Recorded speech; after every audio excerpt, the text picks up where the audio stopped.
Casey has killed 4 people, Rip has killed 2 people, and Lloyd killed Fred. With 7 murders. All things considered.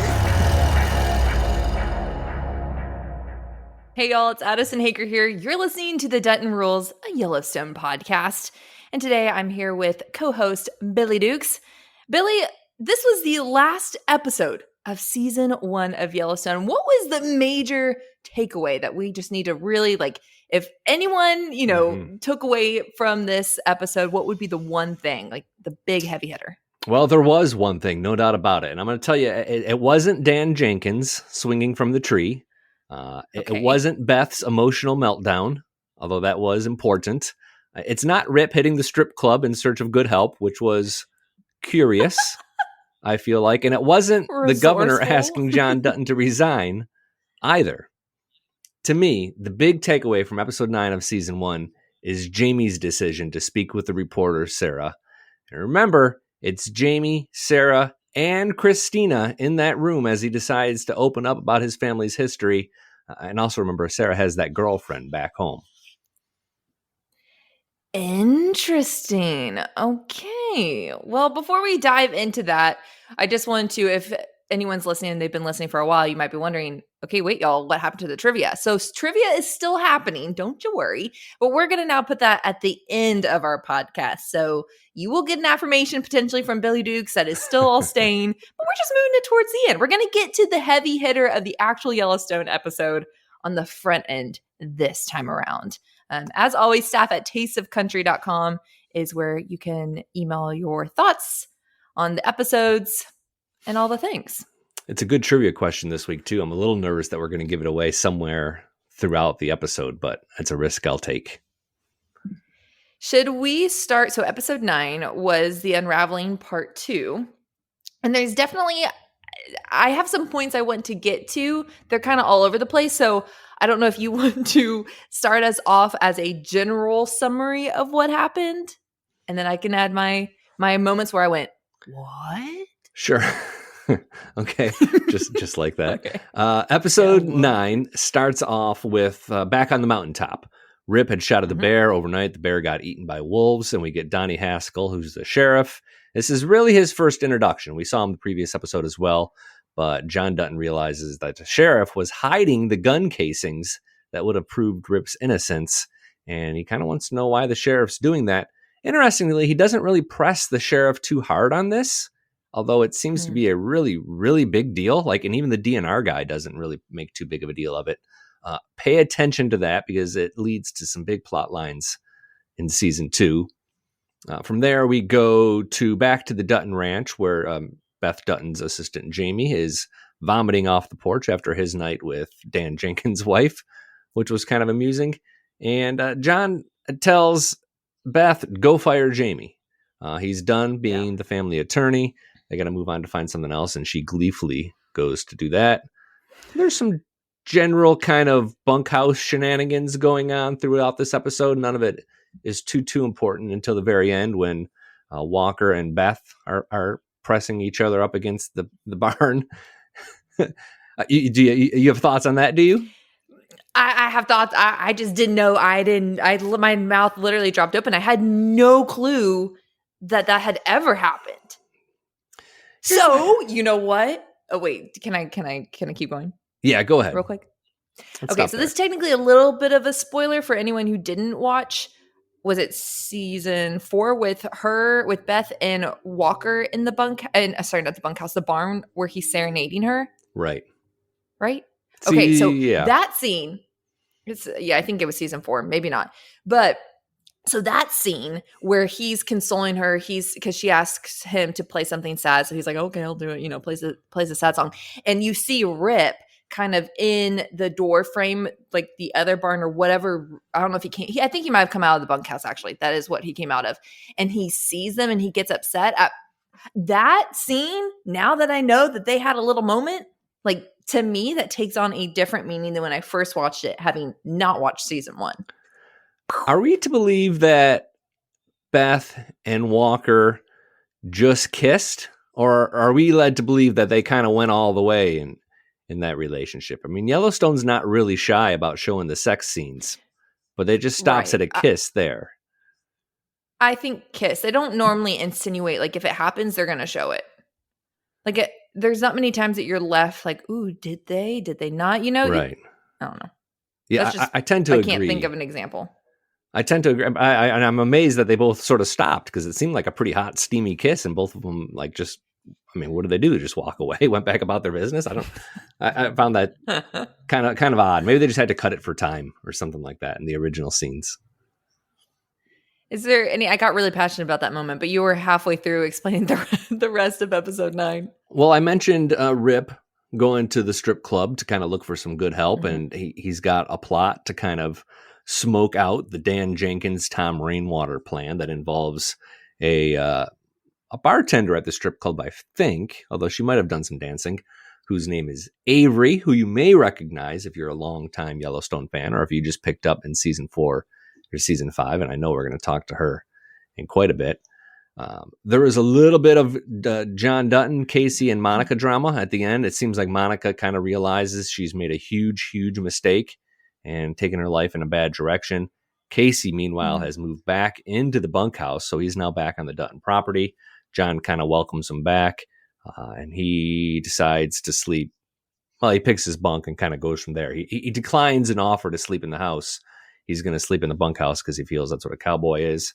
And then finally, the last scene is, well, not the last scene, second to last scene is Jamie agreeing to talk to the reporter, who outs herself as a reporter and tells him, you can get either on board as a source with this article, or you're going to be named in this article. And then the final scene is the cowboys kidnap Dan Jenkins and tie him up to a tree, put a lasso around his neck, and the horse he's sitting on takes off. So we're led to believe he hangs to death.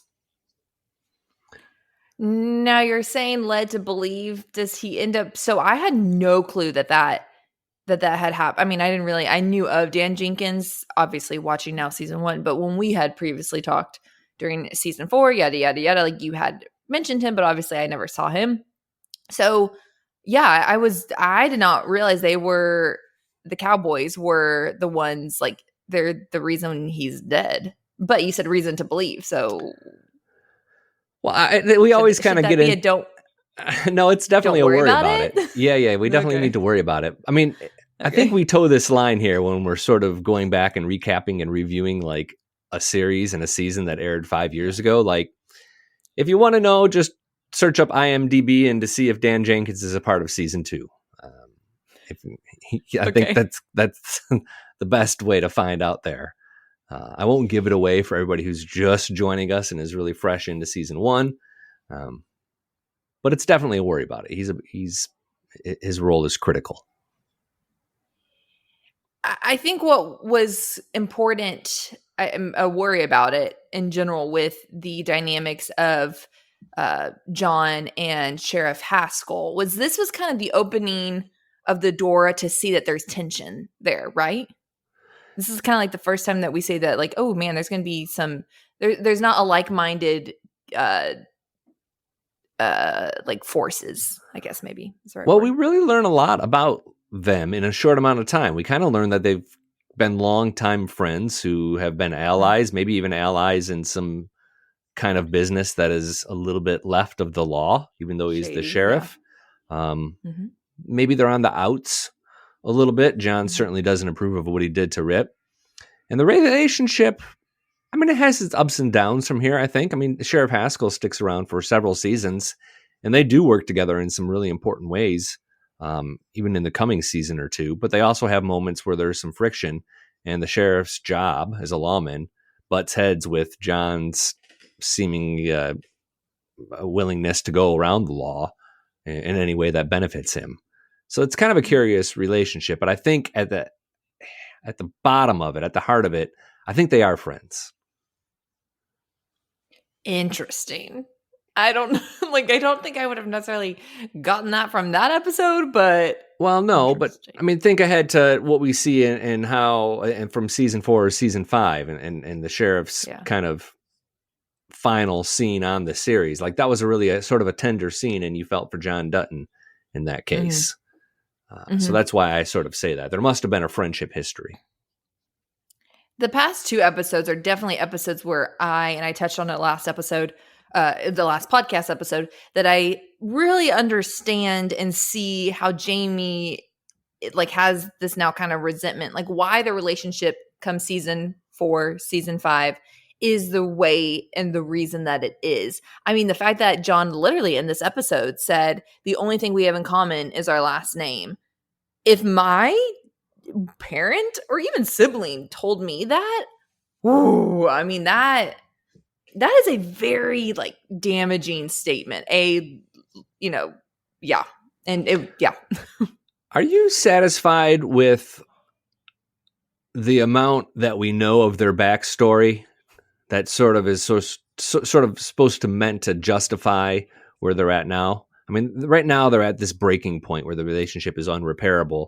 And we've seen a little bit from the backstory that sort of explains it, but most of it has just been from the past several weeks within the Yellowstone. Are you satisfied with how they sort of explain that out to us at this point? No, because I think even the whole, season 4 with Jamie's actual dad coming back and all the above, that's when which I guess that's a little bit of a spoiler, but to your point, at this point, people have already most likely seen season 1, but a little bit of a spoiler. I know. Sorry. I mean, not sorry, but yeah, anyways, if you, I don't even know if I can continue that. No, I can. I learned more in later seasons than I do in season 1. Like, I feel the knowledge I already had suffices what they're giving me now because I already knew. But if I was coming in brand new, I don't think I have enough to go off of the understanding of why it ends up being the way it is. Yeah, the things that come next seem to be a byproduct of how we've gotten to the point we're at right now. It doesn't seem to necessarily be an extension of this sort of years or decade long sort of battle of trust and loyalty. It seems like Jamie has been really loyal to the family in his way, and John has been really selfish in his own ways. So, we always go back and forth about whether or not we're Team Jamie or not. But right now, I'm Team Jamie. I'm in. Team Jamie. Give me the T-shirt. Same. Same.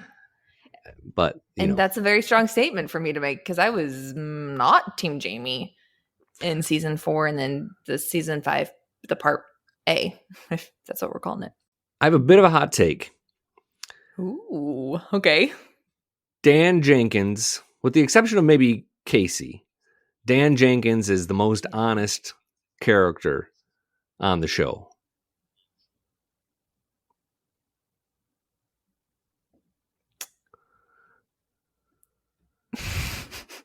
Not sure if you agree. Edit out my long silence. I'm marinating on the thought, Billy. Okay.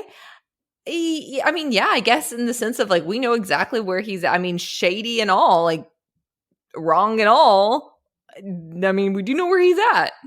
I just don't think he's a bad guy. He's a villain, but he's not a bad guy. The Duttons are kind of the bad guys. They're the ones running way outside the confines of the law and with murder and all sorts of stuff. Yeah. Dan Jenkins is just kind of trying to build his development, and you might not like what he stands for or who he is, but he's kind of just trying to be a businessman in America.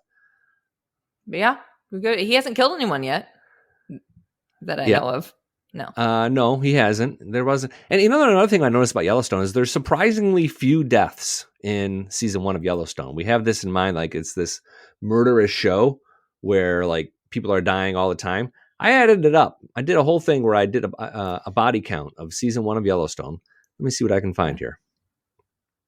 Yellowstone total kills. Casey has killed 4 people. Rip has killed 2 people. And Lloyd killed Fred. That's all we have in season 1. Now, we do have the 2 tourists who die. So I guess you got to throw those in there. But they weren't murdered. They were more just a result of an accident. But 4, 5, 6, just 7 people in 10 episodes. That's not that bloody of a series, in my opinion. That's not that bad. That's not that bad. What's 7 murders? All things considered. No, well, yeah. That's nothing. Billy's got 10. No, I'm just kidding. Yeah, I mean, who hasn't killed 7 people by this point in their lives? You know? Oh gosh, I don't know. I think this is turning the wrong direction. Back on not to completely subject change, but let's just talk about the fact that this episode I learned that changing a horse's barn name is a bad thing. I didn't know that either. Do you think they made that superstition up? I don't know. That's never been a thought. But it's kind of like, is it bad to change? Like, let's say I rescued a puppy and its name is whatever, George. And I decide, no, you look more like a Garth. Like, if I'm going with the country theme here, is that bad? No, because shelters do it all the time.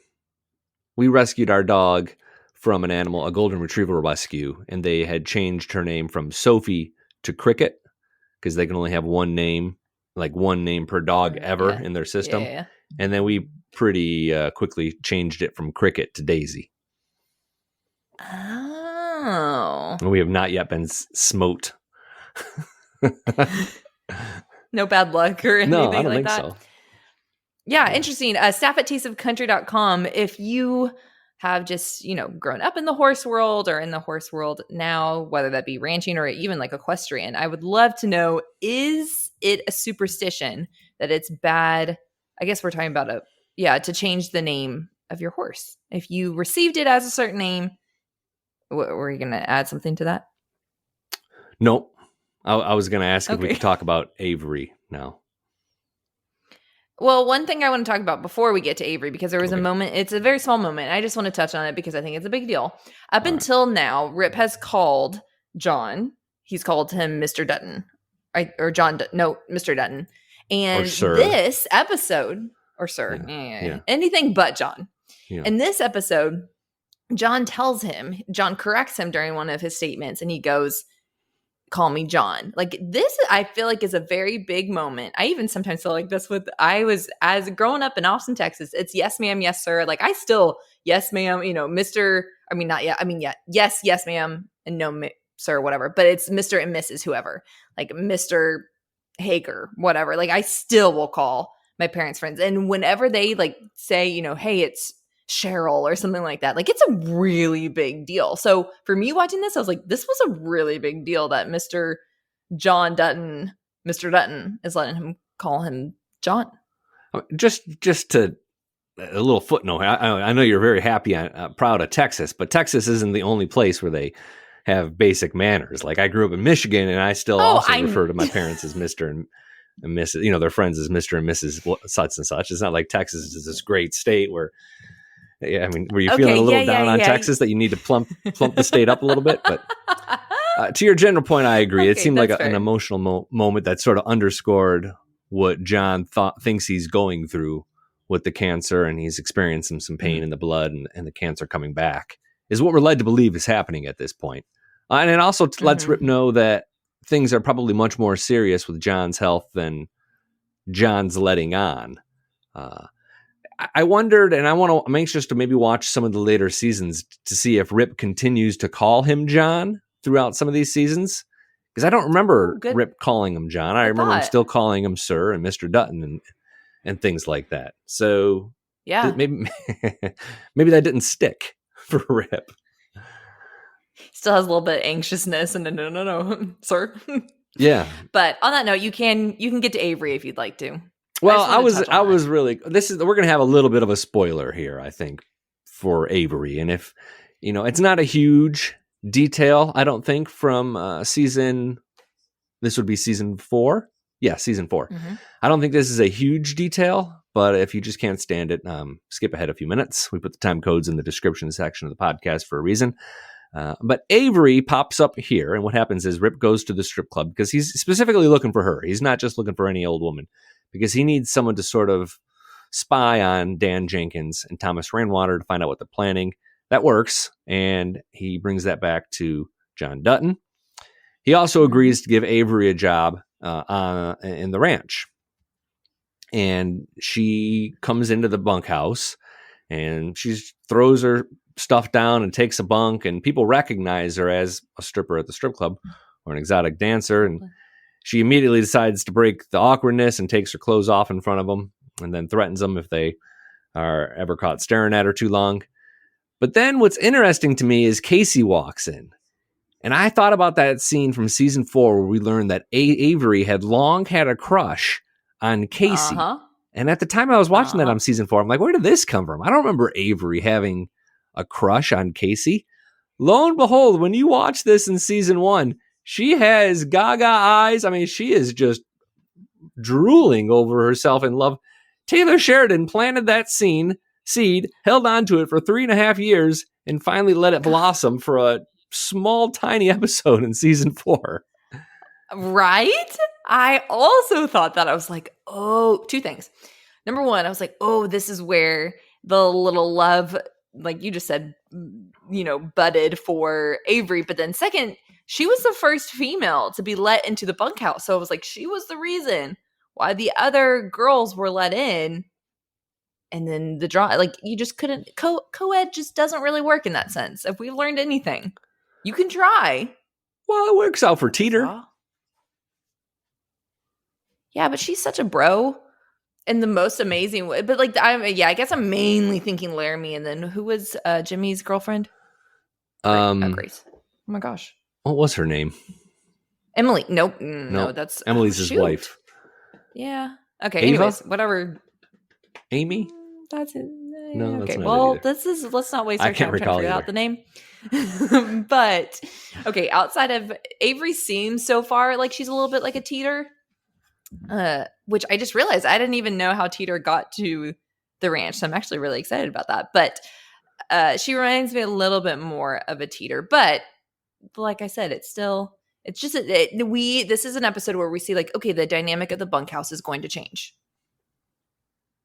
So keep an eye on Avery. Okay. She's a little bit of a don't worry about it because ultimately she doesn't really play that big of a role in the plot.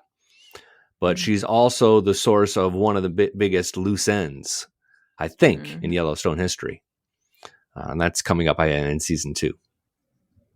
Oh, okay, cool. I was like, I don't know what loose end you're talking about. That would be why. Nope, it's coming up. What about, do we need to worry about Walker and Beth? I think that sets up a little bit of the tension between Walker and Rip, which was already existing. Okay. Rip was already pretty suspicious of Walker, so it sets up that in some subtle ways.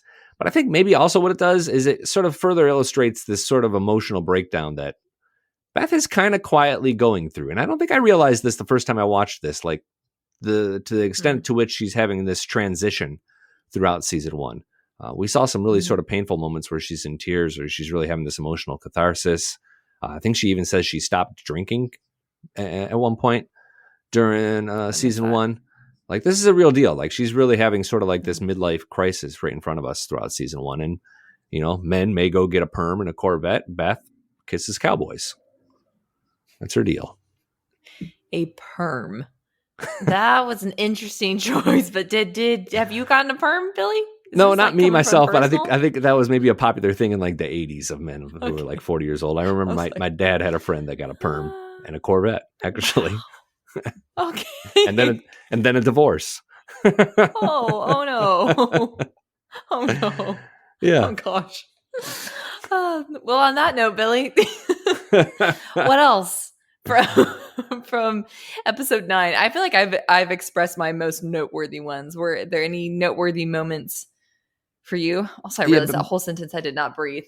Well, we should mention briefly that about Casey moving back into the bunkhouse. We talked about that, but Monica's sort of realization that she has made a poor decision. Grandpa Felix wheels her back to his house. Tate immediately starts breaking down along the fence line. Her grandmother or mother gets wheeled out, and she's obviously something of a vegetable and not totally with it.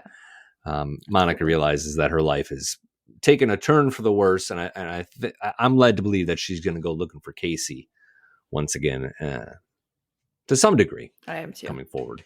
I am too. I think that's all I have in terms of that.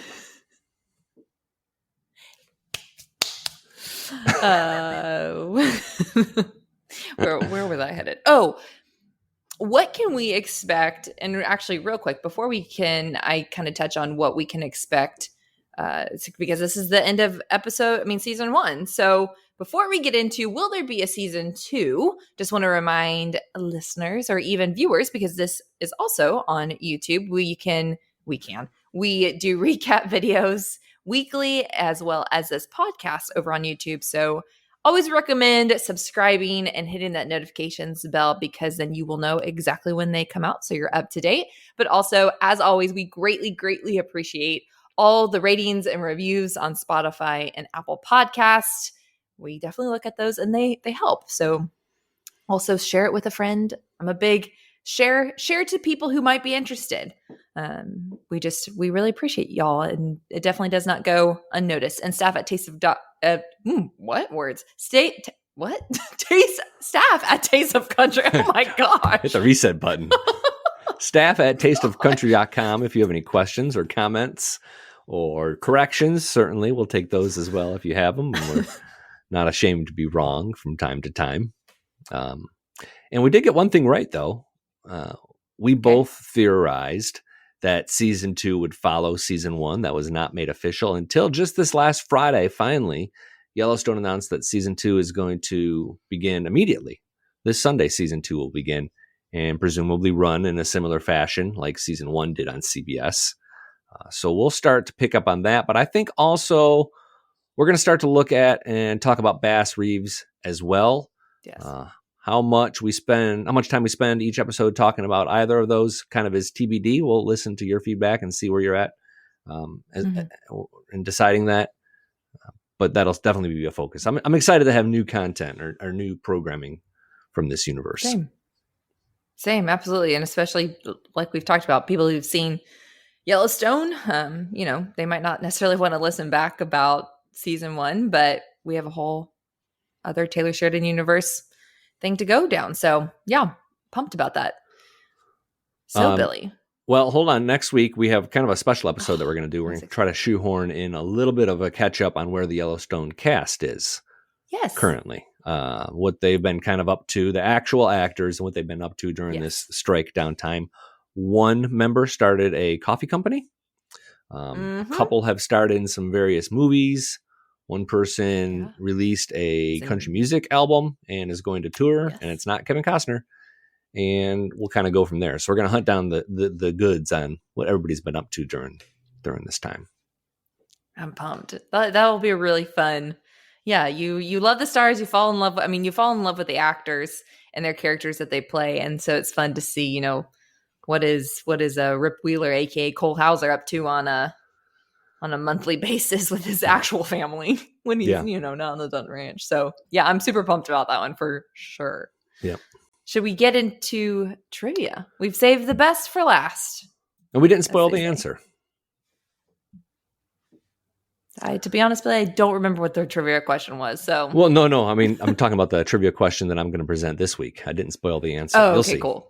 Okay, so last week's trivia question was: at the end of episode 8, the Bunkhouse Boys tell Jimmy that throwing his new cowboy hat on the bed is bad luck. What is the origin of that superstition? Yeah, what was it? Bed lice. The idea...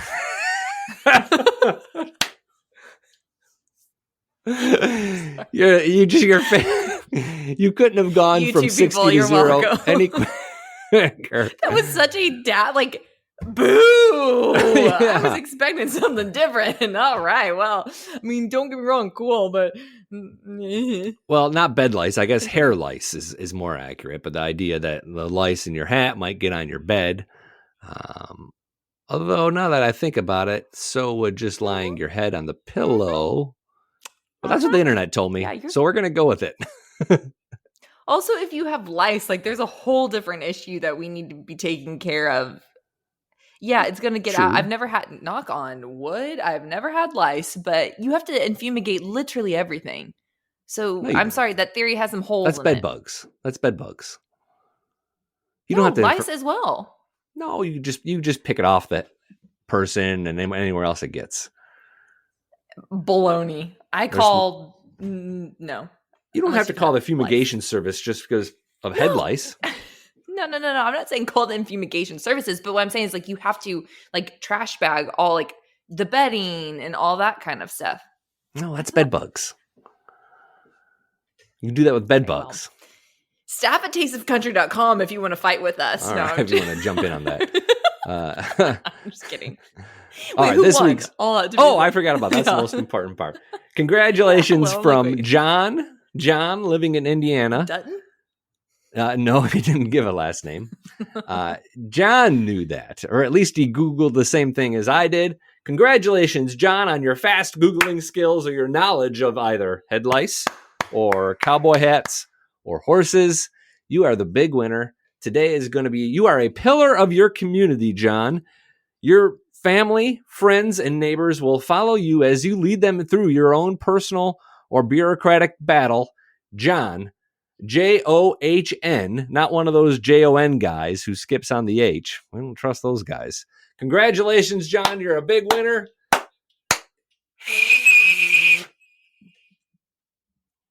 Thank you, John. Yeah. Congratulations. I still have some qualms about that, but the logistics. But we'll save that for another day.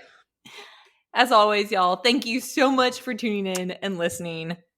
Are you done? Oh, Billy's raising his hand. Yes. This week's trivia question. Oh, I'm so sorry. And you're really excited about it. Let's hear it. What is Avery's job at the Yellowstone? What was she hired to do? Not too hard, right? You probably knew it off the top of your head. Mm-hmm. Did you? Mm-hmm. Mm-mm. No. You got to talk, Adison. This is a podcast. Most people are listening. You can't just nod and grunt. Yeah, you're right. You're right. Yep. You sound like... I'm hungry. I think I do, but I don't want to say it.